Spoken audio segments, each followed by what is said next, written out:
आपल्या संविधानाची ओळख या धड्याचा आता आपण अभ्यास करतो. चला तर मग विद्यार्थी मित्रांनो, आपल्याला संविधानाची आवश्यकता ही का आहे? तर शासनाला नियमांच्या चौकटीतच राहून आपला राज्यकारभार हा करावा लागतो. संपूर्णपणे नियमावली आणि नियम यांना अनुसरूनच त्यांना आपला जे काही राज्यकारभार पद्धती आहेत त्या अवलंबाव्या लागतात. तर त्यामुळं त्यांना मिळालेल्या अधिकाराचा आणि किंवा सत्तेचा दुरुपयोग होण्याची कधी कधी शक्यता कमीच असते. कारण का? कारण ते कायद्यानुसार आणि संपूर्णपणे नियम ह्यांना अनुसरून त्यांना त्याला सामोरे जाऊन त्यांच्याशीच एकरूप होऊन असं ते आपलं शासन करतायत. बरोबर? त्याच्यामुळे तर संविधानामध्ये नागरिकांचे हक्क आणि त्यांच्या स्वातंत्र्याचा उल्लेख हा केलेला असतो. म्हणजे आपण सामान्य नागरिक, तर आपल्यासाठी काय हक्क आहे, काय आपलं स्वातंत्र्य आहे, हे त्यांना संविधानात लिहिलेलं आहे आणि त्याच्याच पद्धतीप्रमाणे शासन ते आपल्याला स्वातंत्र्य आणि हक्क देत असतं. आणि शासनाला ते हक्क जे आपल्यासाठी केलेले आहेत ते हिरावून घेता येत नाही.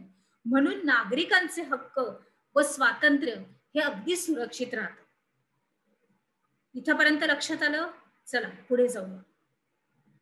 आता संविधानातील तरतुदीनुसार आपल्याला राज्यकारभार करणं म्हणजेच कायद्याचं राज्य प्रस्थापित करण्यासारखं आता आहे. कारण काय? कारण सगळ्या काही तरतुदी त्याच्यामध्ये केल्या गेलेल्या आहेत. तर त्याच्यामुळं काय होतं की शासन करायला हे सोपं आणि सोयीस्कर जातं. तसंच सत्तेच्या गैरवापराला किंवा मनमानी कारभाराला वाव नसतो, कारण नियम आहे. त्या नियमानुसारच ते प्रतिनिधी ते शासन करू शकतात आणि त्यांना तसाच करण्याची आज्ञा आहे. आलं लक्षात इथपर्यंत? आता पुढे जाऊ. संविधानानुसार राज्यकारभार होत असल्याचे पाहून सामान्य माणसांचा हा शासनावरील विश्वास वाढतो. कारण का? कारण की राज्यकारभारामध्ये सुसूत्रता येते, सर्व काही हक्क मिळतात, स्वातंत्र्य मिळतं, आपल्याला भरपूर आपल्या गरजा पण पुरवल्या जातात, आपल्याला सुखसुविधा देण्यात येतात. त्याच्यामुळं काय होतं, आपला विश्वास या शासनावर पूर्णपणे बसला जातो. मग त्यातूनच ते सहभागाला उत्साह होतात. उत्सुक कशा होतात? कारण की मग सामान्य माणसाच्या वाढत्या सहभागामुळे लोकशाही अधिक मजबूत होते. जेव्हा लोक एकत्र येतात, आपण पहिल्यापासून शिकत आलोय, एकोपा, एकत्रीकरण, सर्वांनी सामंजस्याने राहायचं. तर अशा या कारणामुळे काय होतं, तर लोकशाही जे आपलं राज्य आहे लोकशाहीचं आपल्या मतावर अवलंबून आहे. मग काय होतं, ते अधिक मजबूत होतं आणि विश्वासावर उभारलं जातं. त्याच्यामुळं साहजिकच आपला देशच भरभराटीला आणि प्रगतीला येणार आहे.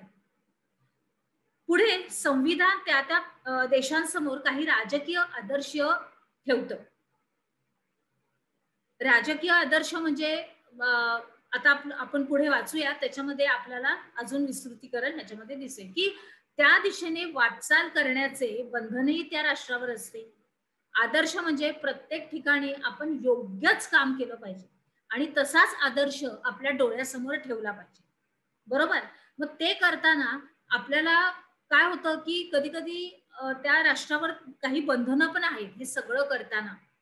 बरोबर?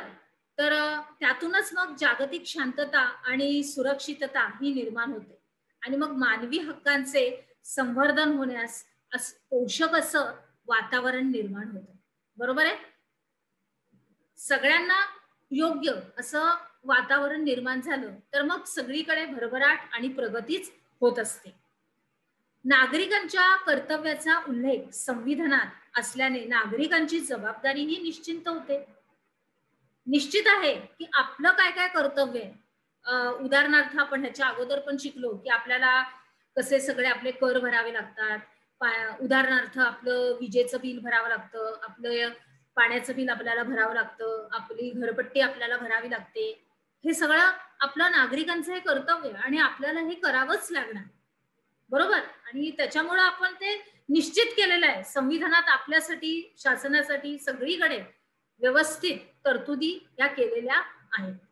आता पुढे, राज्यकारभार म्हणजे काय? तर देशाच्या सीमारेषांचे संरक्षण करणे, परकीय आक्रमणापासून संपूर्णपणे त्यांना सुरक्षित ठेवणं, हे म्हणजे काय आहे? आपला राज्यकारभाराचाच एक भाग आहे.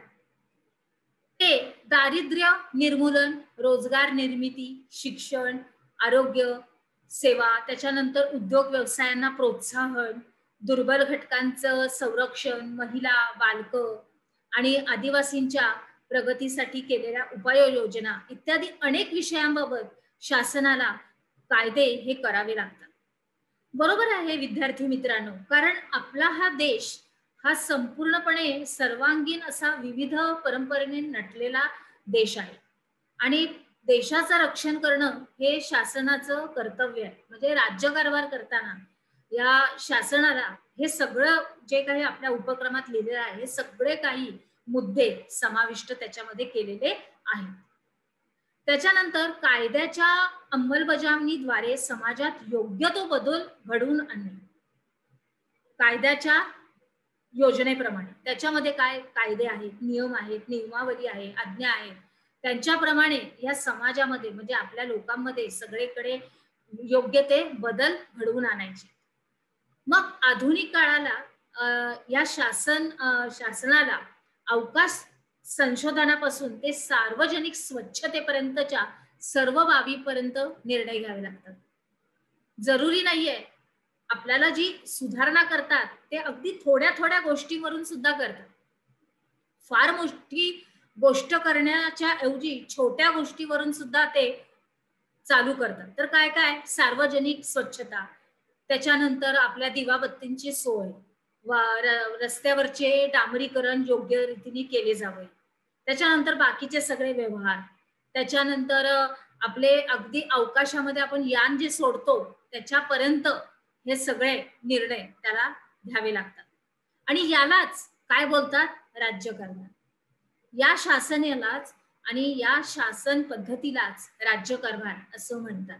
म्हणजे प्रत्येक ठिकाणी आपल्या देशाचा सर्वांगीण विकास होण्यासाठी घेतलेली पावलं आणि त्या पद्धतीने शासनामध्ये आपल्या संविधानामध्ये शासनाने योग्य प्रकारे त्याचे नियम लागू करून व्यवस्थितरित्या केलेला कारभार म्हणजेच राज्यकारभार होय. आलं लक्षात? अगदी व्यवस्थित. चला तर पुढे जाऊया आपण. हे भारताचं संविधान आहे. आपण असंच लिहिलेलं आहे की काय काय त्याच्यामध्ये हे आहेत, मुद्दे नमूद केलेले आहेत, काय काय लिहिलेलं आहे भारत त्या आपल्या पत्रिकेमध्ये, ते सगळं आहे की न्याय आहे, स्वातंत्र्य आहे, समानता आहे, बंधुता आहे, त्याच्यानंतर सगळ्या प्रकारचं त्याच्यामध्ये एकत्रीकरण आहे. बरोबर? चला तर मग पुढे जाऊया. आता आपण बघितलं तुम्ही व्यवस्थित? छान. आता आपण काय शिकलो? राज्यकारभार करण्याचे फायदे काय आहेत ते तुम्ही सविस्तरपणे स्पष्ट करा आणि राज्यकारभार म्हणजे काय ह्या प्रश्नाचं तुम्हाला उत्तर द्यायचंय. कशाचं? राज्यकारभार म्हणजे काय या प्रश्नाचं उत्तर तुम्हाला द्यायचं आहे. चला तर मग आता आपण आपल्या पुढच्या विभागात प्रवेश करूया.